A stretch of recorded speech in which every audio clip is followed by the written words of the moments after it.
What's up everyone, this is Motorola and today I'm going to show you how to fix the TikTok no internet connection error that you may be getting. So let's go right into this. So the first thing you want to do is you want to click into the TikTok app over here, press app info, and once you're in here, go to storage and cache.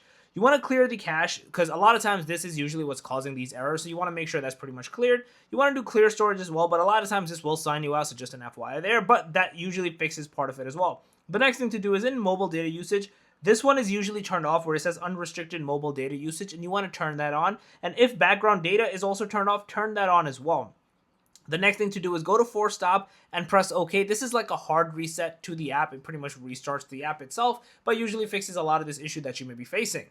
The next thing to do is once you're in network and internet from your settings app, go over at the bottom where you see private DNS and change it from off or automatic to private DNS provider hostname to dns.google. Once you do this, press OK or save, and now turn the app back on. You should be good to go and not have that no internet connection error persist any longer. So yeah, that's basically it. If you guys like the video, please don't forget to subscribe, click that notification bell, and that Motorola's out. Peace.